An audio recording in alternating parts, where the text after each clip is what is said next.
Sa ikanapulo siyang samayo,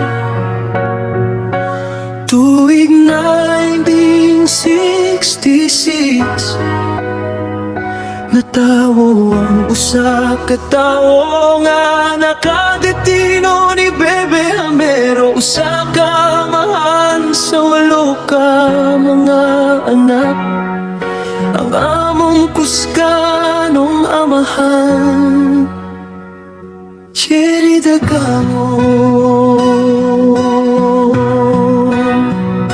Karon espesyal na adlaw para nimo, Papa Cherry Dagangon. Ikaw ang among inspirasyon. 8 kaming magsuon nga imong di matuto. Stricto ka man usahay, apan among nasabtan nga ang gugmani mo ka na mo tinuod ug tiyulay gyud. Bisan pa man sa kakapoy sa trabaho adlaw-adlaw, wala gyud ka bitaw. Kanunay ka nga nagpabilin.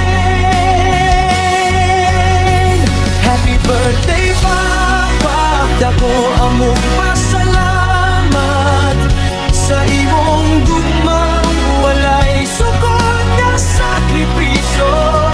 Ikaw among bayani sa tinuod nga kinabuhi. Cherry Dagangon namong garbo ug dako nga kalipay. Daghan ang trabaho nga imong naagian, sa umaog sa dagat ikaw ang nakikbisog.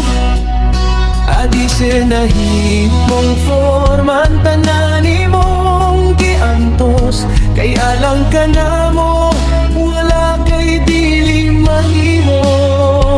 Karon ang panahon dako na og kausaban, ang uban na mo dunay kaugalingong asawa. Giisip ka nga amahan, girespeto sa imong mga umagad, ug ang imong 5 ka apo kanimo naghatag og kadasig. Pinagi sa imong disiplina kami nakat-on, sapat ka malig-on ug tiyunay nga pagpaningkamot. Karong imong adlaw kini ang among handog, simplo nga kanta apan puno sa dakong nga gugma. Hinaut unta nga malipay ka pag-ayo, Papa, upang hinaut na mo nga dugay pa kitang magkuyog. Happy birthday, Papa Cherry Dagangon. Salamat sa tanang